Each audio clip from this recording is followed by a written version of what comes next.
And you know what, NitPicker? For being such a good partner and allowing me to be on this video, I'll give you your next game. Just don't open it until you're ready to play it. Wait, what? Really? You didn't have to do that. I already have Sonic Lost World. But whatever. Alright, I'll do something with it. Anyway, get up.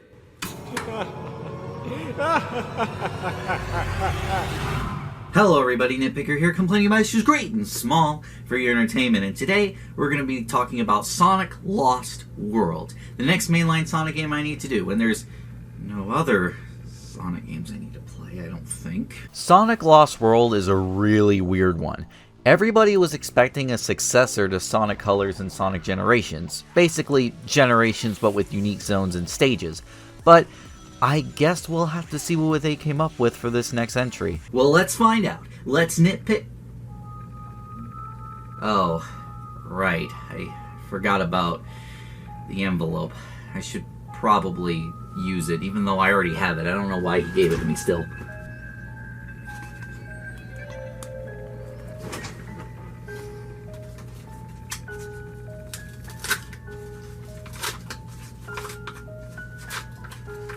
Oh, wait, it's a trap! Huh? It's about time you opened that envelope. I was starting to get claustrophobic.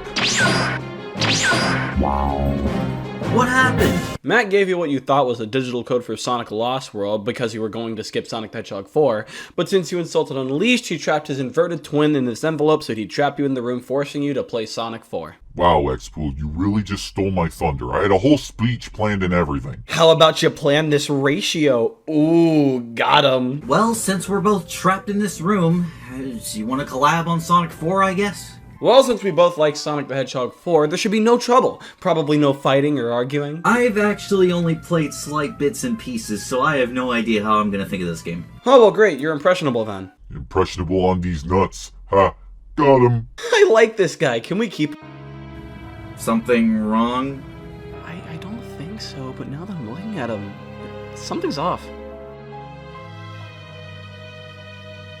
Can we just start already? Fine.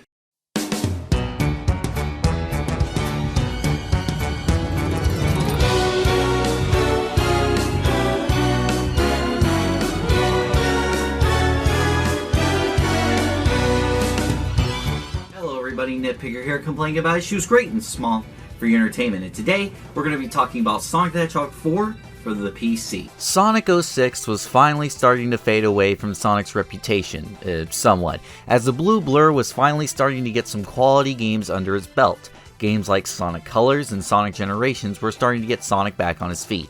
But 1 year before Generations released, we got the announcement of a sequel to the classic series of games, Sonic the Hedgehog 4. Sonic 4 was made as a digital storefront exclusive, which doesn't make sense at first, but makes a lot more sense when you look closer at it. Xbox Live Arcade, the PlayStation Store, WiiWare, and of course, the Ouya were home to many retro revivals such as Mega Man 9 and 10, Rocket Knight Adventures, and many others. So, having Sonic follow the trend makes a lot of sense. I mean, he's done it before.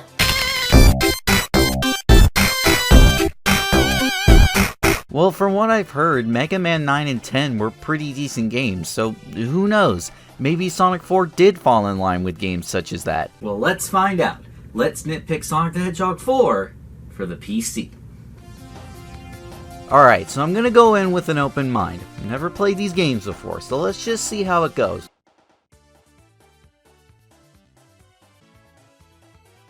Oh no, is that our title screen? Yeah. Of course it's our title screen. Look, Sega, I get what you're doing here, but can you please not? Obviously, Sega is trying to parody the Sonic 1 title screen, where the finger wag moved in one frame, and it was really charming for the time.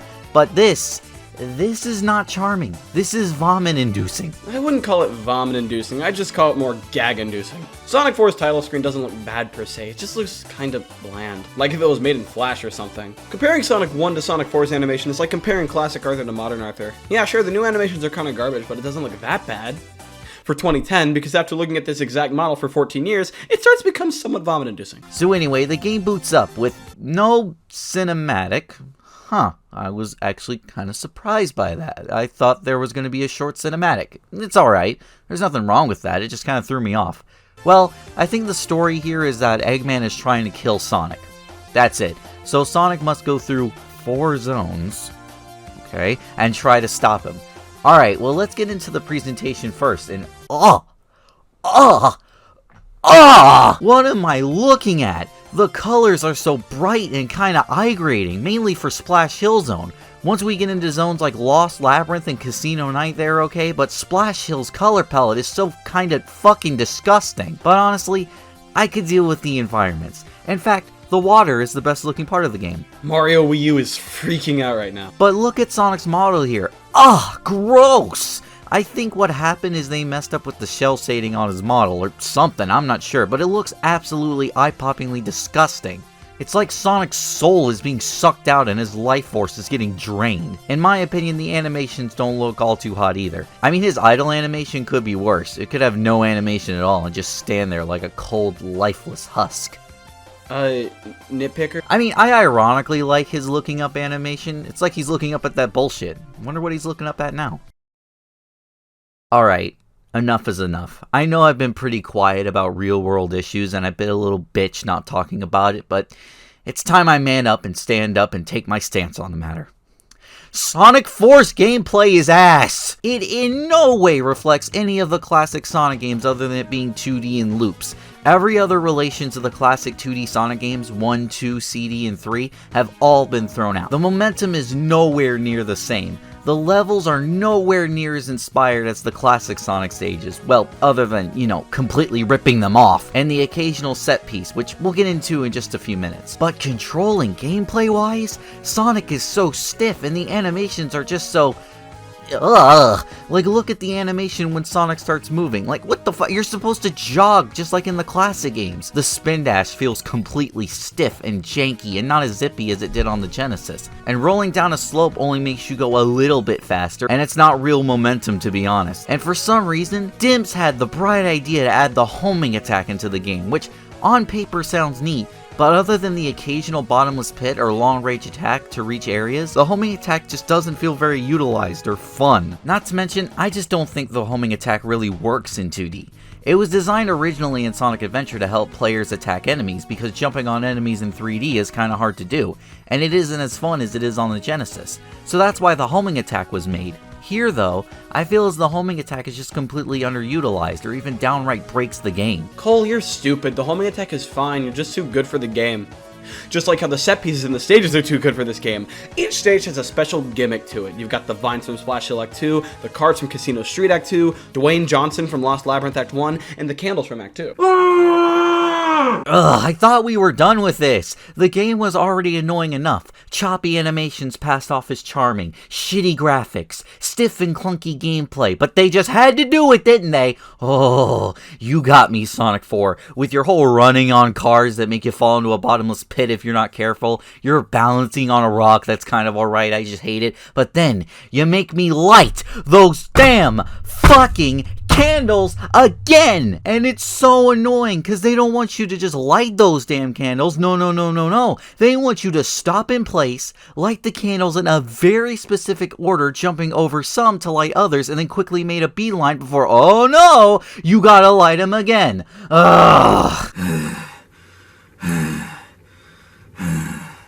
Remember Slicers? Yes, X-Pool. I do remember Slicers. Well, great, because they're back. Ugh. Well, this is probably a good time to start talking about the special stages. The special zones in Sonic 4 are a pretty quirky bunch, like pillows. They're based on the special stages in Sonic 1, but instead of you trying to move Sonic around like a moron, you're moving the stage itself around like a moron. That'll please GameSpot. Also, unlike Sonic 1, you're given a time limit to finish the special stage, which doesn't really matter because you can wait for the timer to reach the 1 second, pause the game, restart, and try getting the emerald again. Who likes it when game developers add features that are completely unnecessary and annoying when actually implemented into the product? Yeah! What about you, NitPicker? Did you enjoy the special stages? Okay, so the special stages are pretty easy, all things considered, and you can actually restart them if you're about to run into an obstacle or about to run out of time. The only thing that I hated from these special stages is that they sure shit spam these red exclamation circles, which, if you don't know, end the special stage if you accidentally hit them, and by special stage 3, they really start spamming these things all over the place. And see, this would all be fine if I could just retry the special stages stages, but in order to do that, you have to have the fastest reflexes known to mankind to restart in time. So what happens is that you lose the special stage, and your punishment is you have to play more Sonic 4. And yeah, Expo mentioned the slowing down thing, but I didn't know that while playing the game, and it doesn't even mention it. And what is your reward for doing all this? You get to be Super Sonic.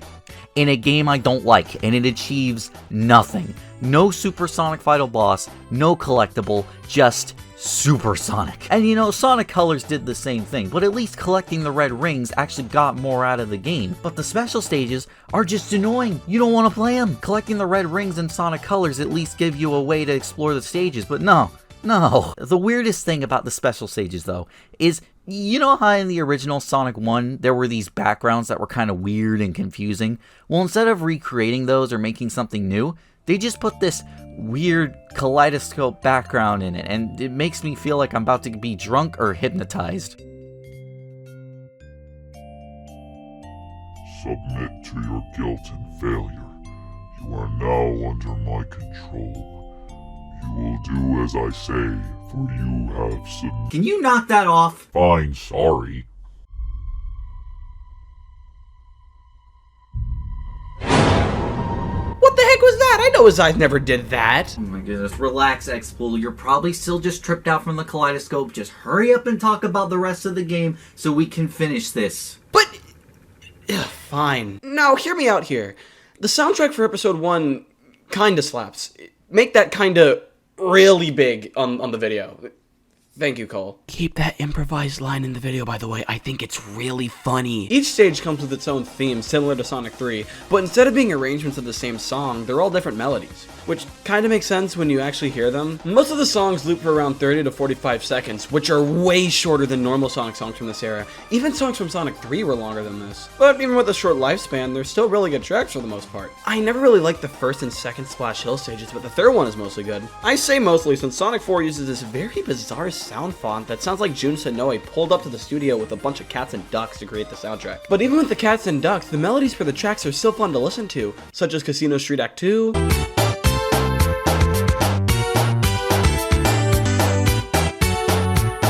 the Lost Labyrinth tracks, which actually kind of fit with the sound font of the game,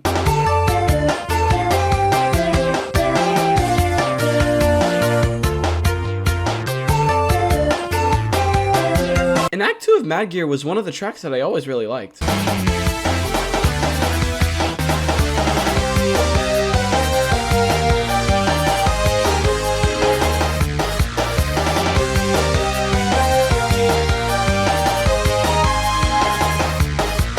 Episode 1's soundtrack was definitely fantastic on paper, but just didn't quite stick the landing in execution.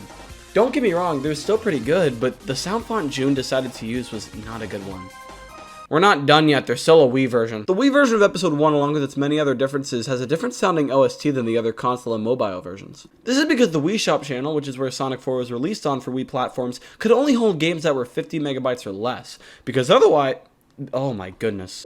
Because otherwise, they take a really long time to download, especially since internet speeds were far slower back then. Sonic 4 would take 10 minutes to download, I should know, I had it. Because of the smaller file size requirements, Sega decided to use native MIDI files rather than compressing the audio files to the brink of sounding like a Switch port meme. This caused many of the songs to sound noticeably different from the other versions of the game. Mad Gear is a definite contender. Here's Act 2 from the PC version.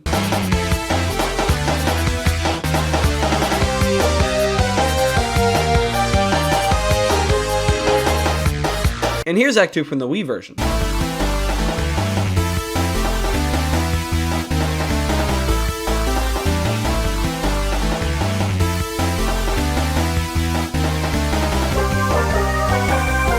The Wii songs sound more lifeless and gross in my opinion. They have this awkward low tuba in the background that always rubbed me the wrong way. But no matter what platform... Actually, no matter what platform besides most of the Wii version, Episode 1's soundtrack is honestly not the worst thing out there. It's got some short yet fantastic melodies that fit most of the stage's themes, but the sound font is quite off-putting to where I can see why someone wouldn't enjoy the soundtrack at all, but honestly, I enjoyed it. I can't wait to see how NitPicker responds to the soundtrack. The soundtrack can be ear-grating, but it's not that bad in my opinion. Just kinda okay. Splash Hill Zone is alright, but the rest are just kinda okay. That's all I have to say. Alright, time to talk about the boss fights, and most of them just kinda are inspired by the bosses from previous boss fights. Some are a little worse, and some are pathetically easy. But most of them are just fine. Wait, hold on. Zoom in. What does that say on the Ferris wheel? To the right? Uh-oh. X-Pool? Was this game not always going to be called Sonic 4 and they just slapped it on at the last minute to achieve bigger sales? No. Oh, okay, good. It was a mobile game that was not always going to be called Sonic 4 and then just ported to consoles and called it Sonic 4 last minute to achieve bigger sales. What? Picture this. Your Sonic team.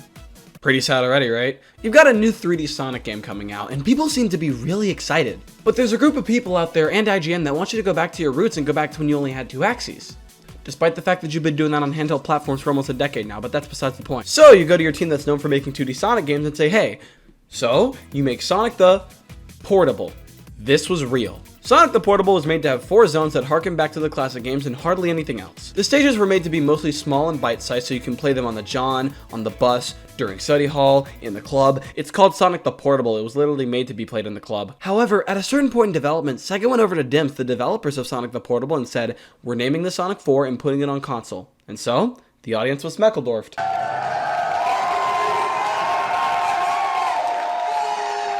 Sonic 4 was still released on mobile and actually has 2 original stages that were cut from the console version because the entire game leaked over 6 months before launch and everyone hated how they played on console. Classic Sega. These 2 stages are Casino Street Act 2, where you have to gain 100,000 points from the slots to finish the stage, and Lost Labyrinth Act 2, where you have to play a round of Donkey Kong Country.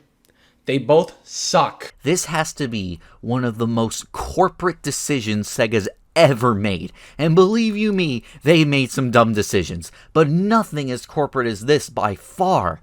Imagine with me for a second that Sega was making a 3D Sonic game for the 3DS, right? Harkening back to the Sonic Adventure series, and then they were just like, fuck it, call it Adventure 3. Do you know what would happen if that happened? Honestly, I'm surprised people don't talk about this that much. For how much people bitch about corporate fuckery, this has to be one, if not the most corporate, lazy decision.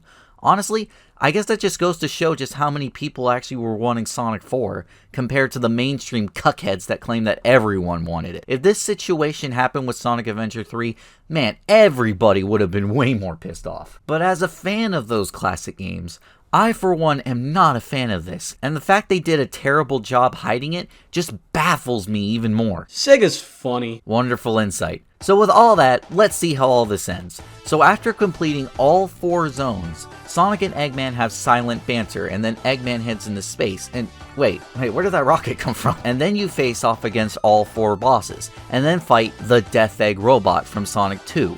And oh dear god, it looks disgusting! And this boss fight fucking sucks. I don't want to hear anything about skill issues. This boss fight is fucking stupid if you don't know what you're doing. So first off, he'll take enormous steps and just jump all over the place where you can barely avoid his attacks. I did figure out the timing to just spin dash under him, fine, and then later during the fight he shields himself up to where you can't attack him and have to wait for him to shoot his claw thing, and either jump into it in the air, but that could risk you eating the claw part and hitting yourself, or you homing attack the claw while it's stuck in the ground. But see, that leads to you being knocked back on the other side of a football field and have to quickly homing attack it again, or you get knocked back towards Eggman and get yourself hurt. And then, the final fuck you, when you get to the final hit of the boss, he lands down and punches the ground, taking out the whole floor with him. And you have to be ready for that attack and stop him. And if you aren't ready or don't know what to do like me, you failed. I almost gave up on beating this game. I really did. I was just ready to pack it up and download footage, but I didn't. And was it worth it? No. You know how in Sonic 1 the ending is just Sonic running through the field? Well, guess what? And it looks so fucking shitty to boot. And I mean, just look at those cold, dead, lifeless eyes. Sonic 4 Episode 1 holds none of the charm it's trying to emulate. This feels like a mobile game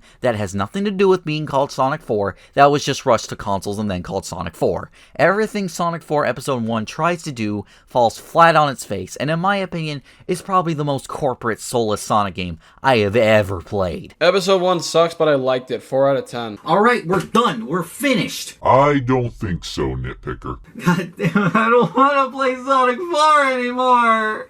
Come come on, don't worry about it. Episode 2 is co-op, so we can play together and we'll be done in no time. Get me out of this. So after Sonic 4 Episode 1 released in October of 2010, 2 years later in May 2012, we got Sonic 4 Episode 2. Well, let's see if anything has changed. That looked disgusting. Sonic 4 Episode 2 takes place almost immediately after the first one left off. After Sonic takes down the Egg Station robot, Tails uses his ship to bring Sonic back down to Mobius and informs him that Little Planet from Sonic CD is about to make its annual return over Never Lake. So the two set off on the tornado to check it out. At the same time, Eggman is using this opportunity to bring back the original Metal Sonic from this defeat in Stardust Speedway. Wait. The original Metal Sonic? Why would he want to do that? I mean, he had the one from Sonic Heroes already. What's the point of bringing Metal back from Little Planet? Well, that's kind of a complicated question. You see, with this game being titled Sonic the Hedgehog 4, it would make sense that it would take place as soon after Sonic 3 as possible, so that would place the game quite a good time before Sonic Heroes. But of course, the game could take place a while after Sonic Heroes, and Sega just forgot that Metal Sonic was in Heroes. I mean, hey, they forgot the adventure game, so I guess that wouldn't surprise me. Anyway, Eggman tasks Metal Sonic with heading back to the Lost Labyrinth from Episode 1 to power himself up with his purple orb and chase after Sonic and Tails to ambush them once again. Well, with the plot out of the way, let's immediately get into the presentation, which, oh god. Yeah, they actually made Sonic 4 look good. What the hell? The grass truly is greener on the other side, I suppose. This looks so much more competent than what we saw previously, and I'm guessing that's because they were focusing more on consoles rather than phones. Oh, and also this game skipped out on the Wii, believe it or not. But, and this is very important, did it release on the Ouya? Yes! Yes! Sega does love its fans! Alright. Well, no matter what console you play it on, defunct or not, how's the gameplay? Well, it's actually not half bad either, but I'd argue it's less Sonic 4 than its predecessor. You see, Sonic 4 Episode 2 was a co-op game. It's like a classic Sonic game that mainly focuses on cooperative play, and it's actually fresh and fun compared to what we saw previously, when you're playing with a friend, and one that doesn't try to play the game by himself. Alright. Whoa! Whoa! Wait. No, dude, I've been playing this game for years. I know what I'm doing. Well, don't skip the game, I need good footage. No. I would describe the gameplay of Sonic 4 as sort of like new Super Mario Bros. Wii if you played 2 players, with the addition of this team-up mechanic, and perform certain moves like rolling combo, copter combo, and submarine combo, which is just copter combo, but underwater and you have unlimited time. That's basically it. The game's a major step up from Episode 1. Gone are the days of Quentin Beck revealing Sonic's name to be Peter Parker, as we now have somewhat decent controls here. You didn't write in the script for like 2 weeks and you come back with that. Sonic doesn't stick on the walls anymore, his acceleration is actually worth a darn, his rolling physics, while not to the same level as the classic games, are a major improvement, and his animations were improved as well. Joining Sonic in our personal hell is Tails. His moveset is nearly identical to Sonic's, but instead of homing attacking, he can fly for a short amount of time. It's pretty useful for going through higher paths in a stage, but he can only use it on his own in the multiplayer modes. In single player zones, you can only play as Sonic and Tails together with Sonic leading. And with the copter combo kinda sucking most of the time, it's a huge shame that Tails is locked behind one mode. The controls in themselves are pretty decent though, huge step up from Episode 1. But unlike other games, as stated earlier, this game actually has online co-op to where you can actually hook up and play with a pal. I'm sure everybody was getting online to play Sonic 4 during COVID. And there are some cool things they did with this concept, like when you're going through the half-pipe special stage. We'll get to that. If one player gathers more rings than you, there's a different victory animation, making this a bit more competitive. Or how whoever hits the goal first at the end of the stage gets to be on it, showing who got it. It's a pretty neat touch that makes this feel like a co-op game. But that's my only problem with this game.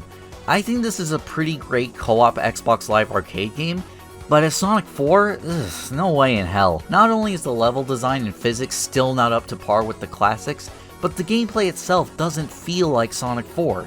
It just feels like Sonic and Tails A Metal Adventure, or something like that, not Sonic 4. But that does by default make this better than Episode 1, because at least it's an actually decent game, just not what it's advertised. However, continuing with the conversation about the presentation, I do think the zones look really good this time around. My favorite definitely being White Park, with the rest being pretty good, but nowhere near as good as White Park. The zones of this episode actually kind of slap. You've got Sylvania Castle, which is somewhat of a spin on Aquatic Ruin Zone, now with a bunch of new gimmicks. White Park Zone, which is close to, and sometimes in an amusement park that actually appears in the IDW Comics arc, Chow Races in Badnik Basin. Oil Ocean Zone, which is basically just Oil Ocean Zone, but now in Donald Duck's personal graveyard. And Sky Fortress Zone, which is just Sky Chase and Wing Fortress combined together. Best zone in the game, by the way. Each of the zones are massive improvements over Episode 1 zones. Instead of them just being classic stages laced with oil and crack, they're actually proper twists on classic stages, adding their own flair to the mix. Most of them. Before we get into that, the bosses. They're alright. Nothing that really jumps out at you, but they're there. The OST is kind of the same too. It's pretty much the first episode again. The compositions are slightly better, but not by astronomical, honestly. It's just kind of... does not describe the soundtrack, Mr. Nit Unleashed and Picker. Episode 1's soundtrack walked so Episode 2's could run. These tracks slap. I can't name one I would consider bad, unlike Episode 1. Well, actually, I could.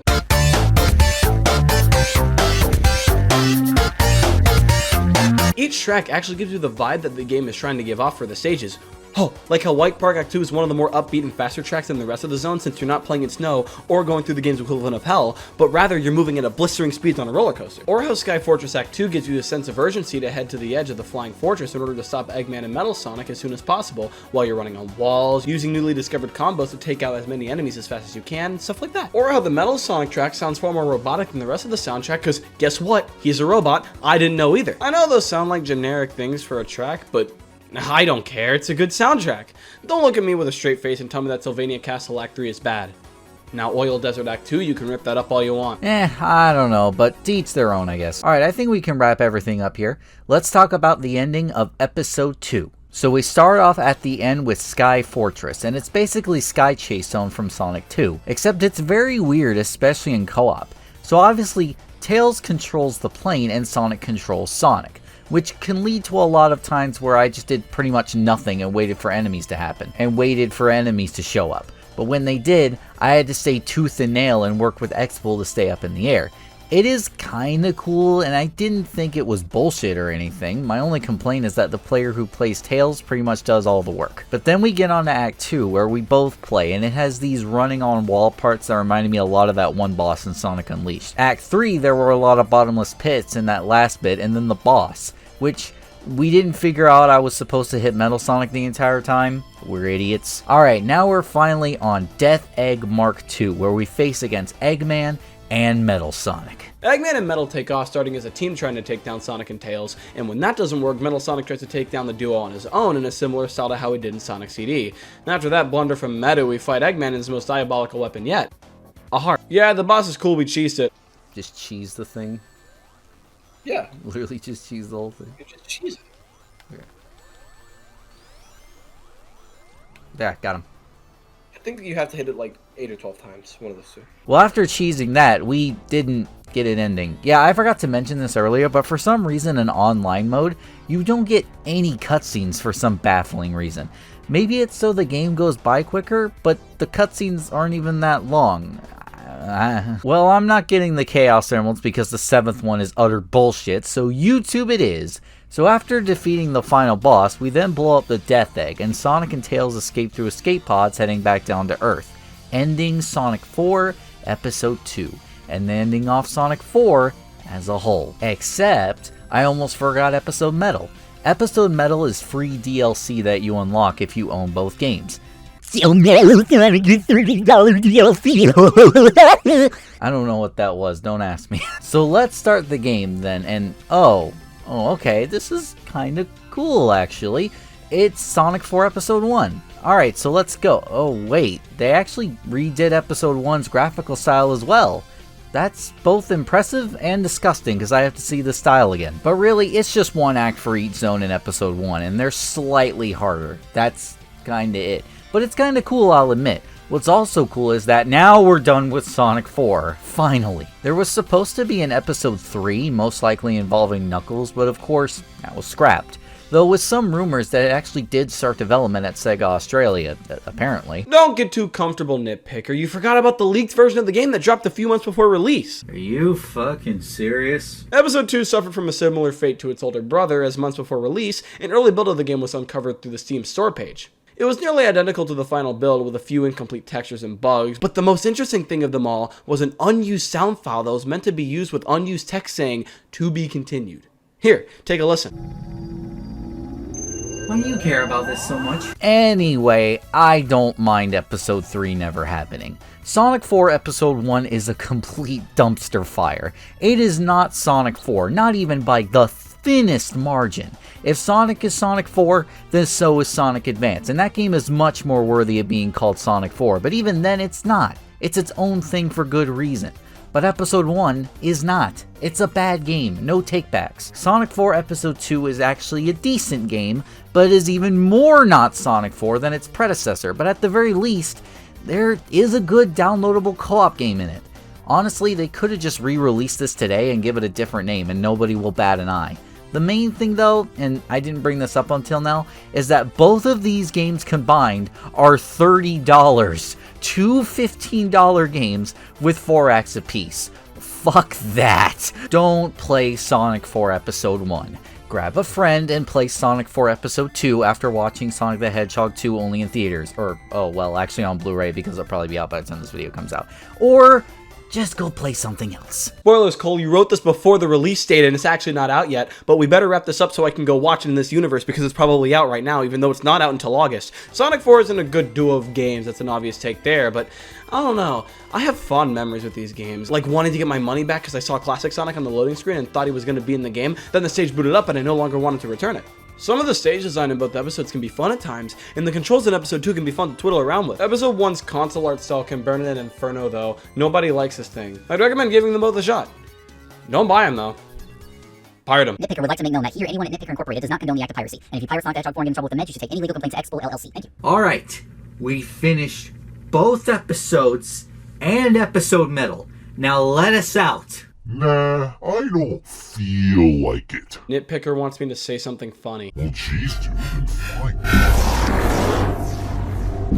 Finally. Well, we've been here for so long that my son, Sonic Origins, has actually returned from the dead. So I'm gonna go do the unthinkable and play the Wait, game. you gotta shout out your channel first. I'm Xpol. I make stupid content about Sonic and a few other things because, unlike most of you, I play other games. I mainly discuss random topics on the Sonic series or a game that I'm passionate about, whether that passion is positive or negative.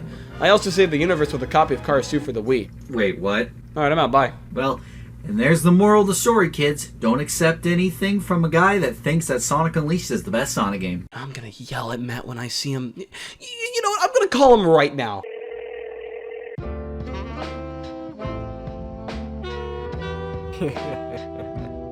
Kids in my basement. That's funny.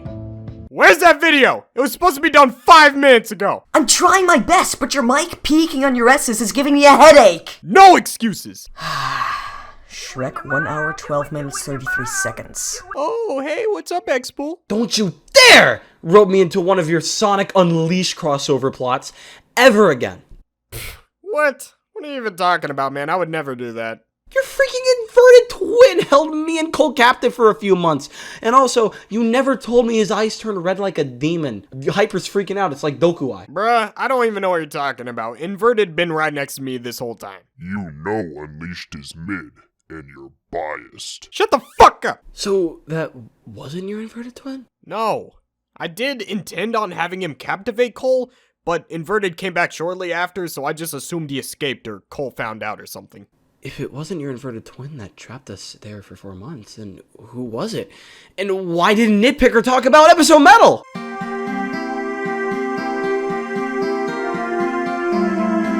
Ugh, now I gotta clean this place up with shit. Matt ever sets me anything ever again. I will never ever accept anything from him. Bob, you know how I said that paranormal activity either meant ghosts or possession? Yeah?